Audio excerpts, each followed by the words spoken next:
చిత్తం ప్రభు, నేను తపస్సును ముగించుకొని కైలాసానికి వస్తున్నాననే వార్తను పార్వతికి చేరవేయండి నాయనలారా. చిత్తం ప్రభు.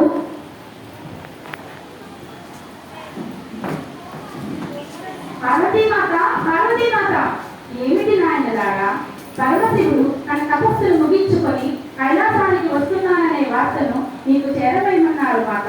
ఎంతటి శుభవార్తను తీసుకుని వచ్చినారు నాయనలారా. మీరు ఋషులు, మునులు, సమస్త పరివారము వెళ్ళి ఈశ్వరుని ఆహ్వానించండి నాయనలారా.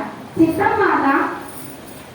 పరమశివుడిని ఆహ్వానించడానికి పార్వతీమాత అభ్యంగన స్నానానికి తయారైంది. తాను అభ్యంగన స్నానం చేయనప్పుడు నలుగురు పెట్టుకొని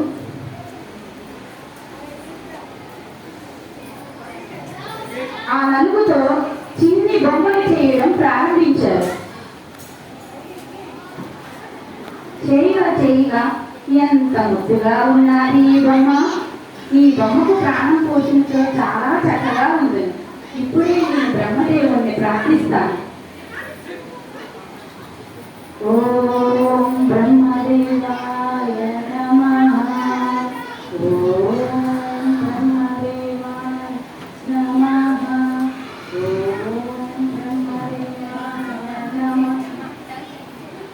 పార్వతీమాత, ఏమి నీ కోరిక? ఎందుకు నన్ను ప్రార్థించుతివి? ఓ దేవాదిదేవా, బ్రహ్మదేవ, సాక్షాత్కరించావా స్వామి? స్వామి, నాకు ఒక చిన్ని కోరిక. ఈ చిన్ని బొమ్మకి ప్రాణం పోయండి స్వామి. సరే, సదాస్తు. అమ్మా, నాయన, ఎంత ముద్దుగా ఉన్నాడు నా తండ్రి. నా తండ్రిని ఇప్పుడే నేను తయారు చేసేదను.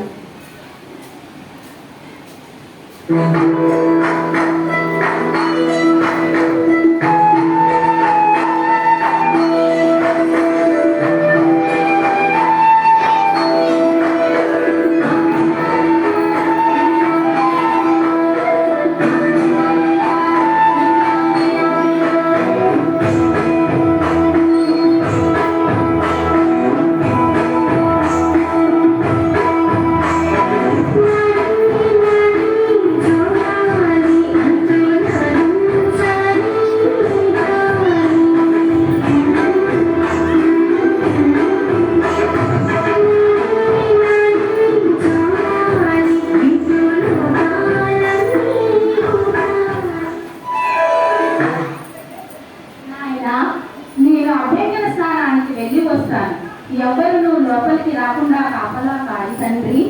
నీకు రక్షణగా నేను నా త్రిశూలాన్ని ఇచ్చేదను. ఈ త్రిశూలంతో నీకు ద్వారం వద్దనే ఉంది. ఎవరు లోపలికి రాకుండా కాపలా. చిత్తం మాత. పార్వతీమాత అభ్యంగన స్థానానికి వెళ్ళను. ఆ బాలుడు ఎవరు లోపలికి రాకుండా కాపలా కాయసాగే. ఇంతలో పరమశివుడు అక్కడికి వచ్చాడు. ఆగండి, ఎవరు నాయనా నీవు? ఎందుకు నన్ను అడ్డగిస్తున్నావు? ఎవరు లోపలికి పోవడానికి వీలు లేదు. ఏమైనది నాయన? మా మాత అభ్యంగన స్నానానికి వెళ్ళారు. ఎవరు నాయన మీ మాత? పార్వతీదేవి. అలాగా, నేను పార్వతీదేవి భర్తను. నేను లోపలికి వెళ్ళవచ్చు. నన్ను వెళ్ళనివ్వు. వీలు లేదు. ఎవరు లోపలికి వెళ్ళడానికి వీలు లేదు.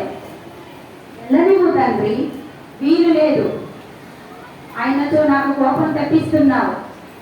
ఆచుకొనుము. శివుడికి ఆ బాలుడికి యుద్ధం జరిగింది. అత్యంత కోపాకులుడైన శివుడు ఆ బాలుని తన త్రిశూలంతో ఒక్క వేటు వేశాడు. అమ్మా, నాయనా, ఏమి జరిగినది స్వామి? ఏమి లేవు నాయన, ఎంత పని చేశారు నాదా? నాయనా, లేవు నాయనా, లేవు. నా ఈ బాలుడి దుస్థితి కారణమైన ఎవరిని నేను వదిలిపెట్టను.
శాంతించు.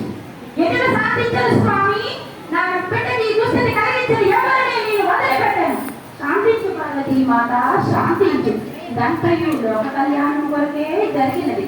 ఈ సమస్యను నేను పరిష్కరించలేదు.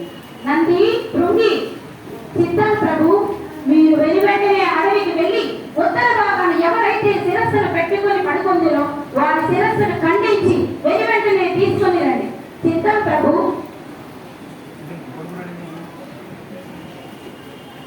నంది భృంగి అడవిలో వెతకగా వారికి ఎవరినూ కూడా అడవిలో ఉత్తర భాగా శిరస్సు పెట్టుకొని పడుకోలేదు. వెతకగా వారికి ఒక గజముఖము దొరికినది. చేసేది ఏమీ లేక వారు ఆ గజముఖము తీసుకుని వెళ్ళారు. ఏమిటిది నంది భృంగి? క్షమించండి స్వామి, మాకు ఎవ్వరూ ఉత్తర భాగాన్ని శిరస్సును పెట్టి పడుకోలేదు. వెతకగా ఈ గజరాజ ముఖం మాత్రమే కనిపించినది. ఏమిటిది నాదా? నా ఈ చిన్ని ముద్దుల బాలుడికి ఈ దుస్థిత? శాంతించు పార్వతి, ఇదంతయు లోక కళ్యాణం కొరకే జరిగినది. ఈనాటి నుండి ఇతడిని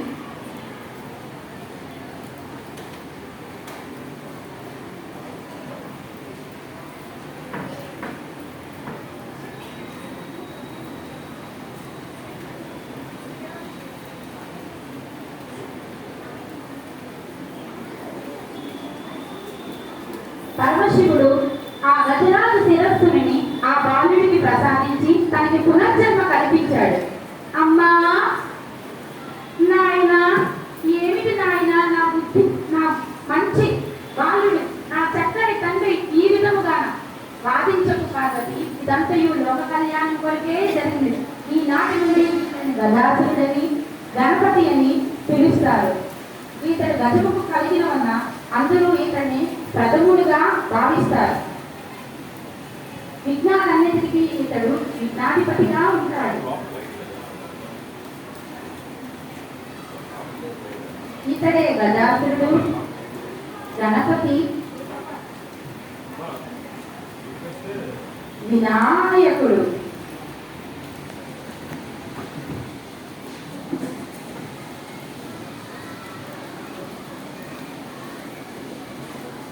శివుడు